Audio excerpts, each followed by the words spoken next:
Good morning. आप सभी को मेरे इस यूट्यूब चैनल पर हार्दिक स्वागत है, अभिनंदन है।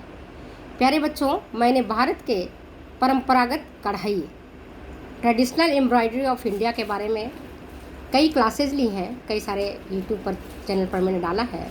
तो आज मैं उसी से संबंधित कुछ प्रश्नों को पूछती हूँ और देखती हूँ कि इसका उत्तर कितने बच्चे दे पाते हैं। पहला प्रश्न है, कच्छ की कढ़ाई को कहा जाता है? कच्छ की कढ़ाई को कहा जाता है। ऑप्शन आपके पास कानवी, गवंथी, मेथी, मुर्गी।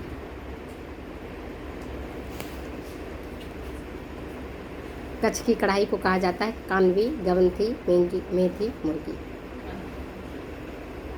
करेक्ट आंसर क्या है? कानवी। चेन टाका से बनता है और ये बनता है कच्चे सिल्क के धागे से। नेक्स्ट क्वेश्चन आपके पास, काठियावाड़ की कढ़ाई में सम्मिश्रण है।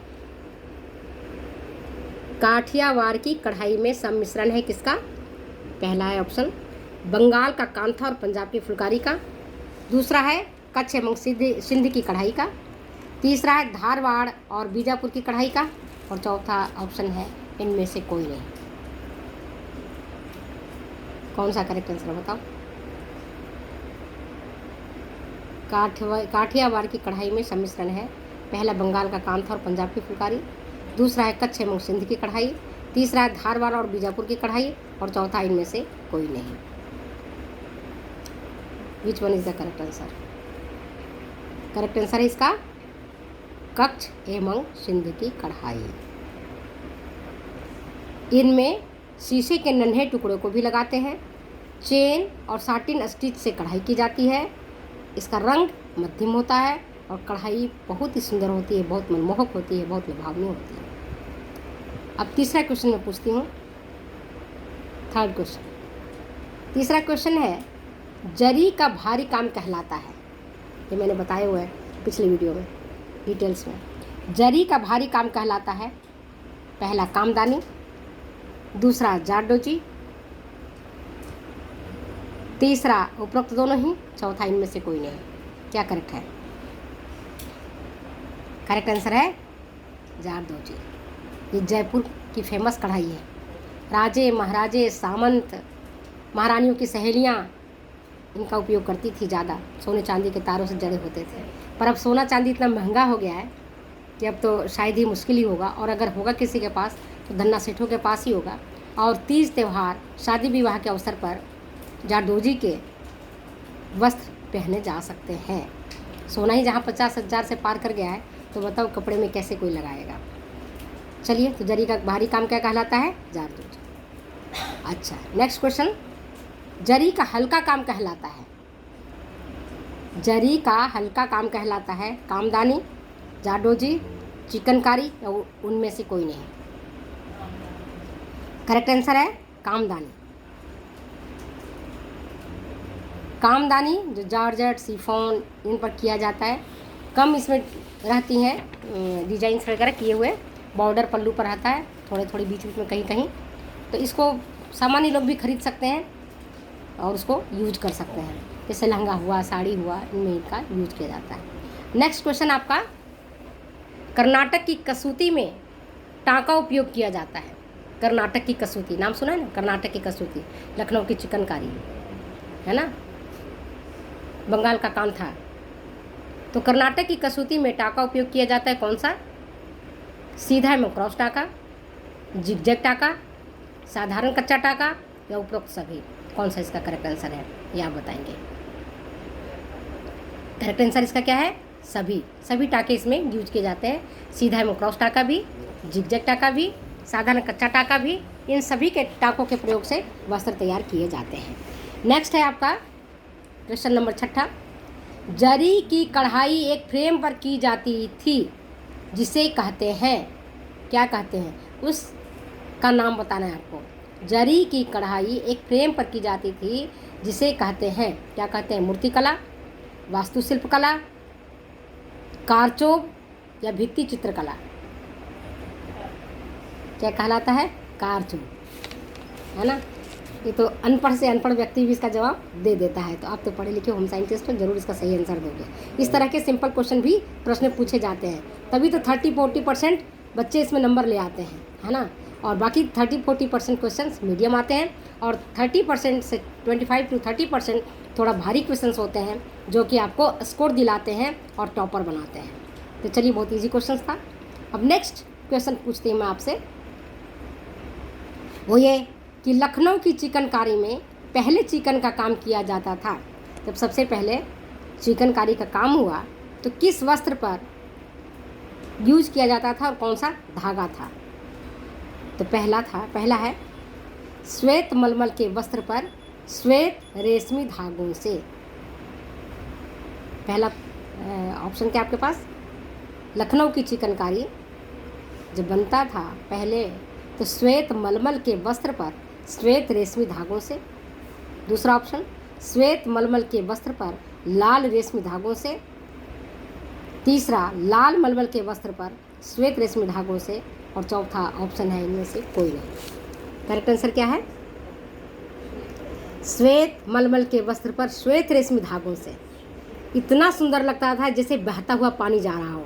बहते पानी की कैसी कलाकृति होती है, तो वैसी कलाकृति उकेरने का काम किया है हमारे कारीगरों ने, है ना, कढ़ाई करने वाले लोगों ने लखनऊ की चिकनकारी में। और यूँ तो अब जारजट, शिफॉन, सूती हर वस्त्र पर हर रंग के धागे से तैयार किए जाते हैं। इवन पॉलिस्टर पर भी लखनऊ की चिकनकारी की जाती है। लेकिन जो पारंपरिक रूप से है ना, वो श्वेत मलमल के वस्त्र पर श्वेत रेशमी धागे से बनते थे। तो जबकि उनमें रंग नहीं होता था, लेकिन इसकी अलौकिकता अद्वितीय होती थी। सुंदरता का कोई जोड़ नहीं था, इतना सुंदर बनता था। नेक्स्ट है, लखनऊ की चिकनकारी में टाँका उपयोग किया जाता है। कौन कौन से टाँके उपयोग किए जाते हैं वो देखो। बखिया, हेरिंग बोन, जालीदार टाँका, उपरोक्त सभी। ये भी ईजी है, आप सबको मालूम है। लखनऊ की चिकनकारी में टाँका उपयोग किया जाता है बखिया, हेरिंग बोन जो शैडो इफेक्ट देता है, जालीदार टाँका और खटाऊ टाँके, मूरी टाँका उपयोग किए जाते हैं। तो आपको याद हो गया, बखिया, हेरिंग बोन, जालीदार, ये सारी लखनऊ की चिकनकारी में यूज किए जाते हैं। प्रारंभ में इन्हीं टाँकों का यूज किया जाता था, यद्यपि अब तो काफ़ी कुछ टाँकों का, दूसरे टाँकों का भी यूज किया जाने लगा है। अच्छा, नेक्स्ट क्वेश्चन आपको, लखनऊ की चिकनकारी में नमूने प्रयोग किए जाते हैं। कौन से नमूने होते हैं? चावल का दाना, गेहूं की बाली, मोर, या इनमें से कोई नहीं है, या उपरोक्त सभी?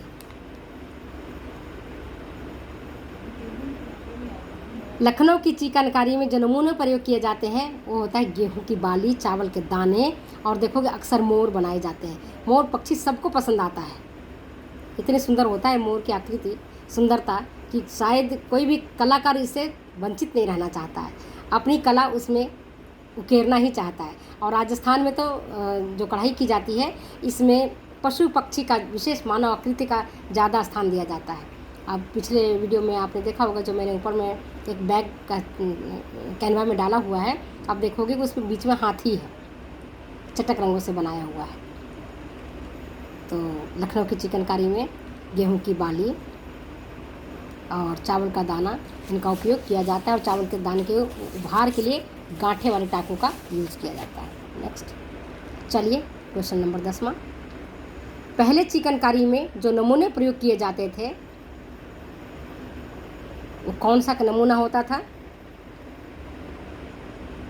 पहले चिकनकारी में नमूने हेतु जो टाँका प्रयोग किया जाता था, जो जिन टाँकों का यूज किया जाता था, वो कौन कौन से टाँके होते थे उसके बारे में आपको बताना है। पहला है चपटा, दूसरा गांठों वाला जैसे खटाऊ, है ना, तीसरा जालीदार, और चौथा उपरोक्त सभी।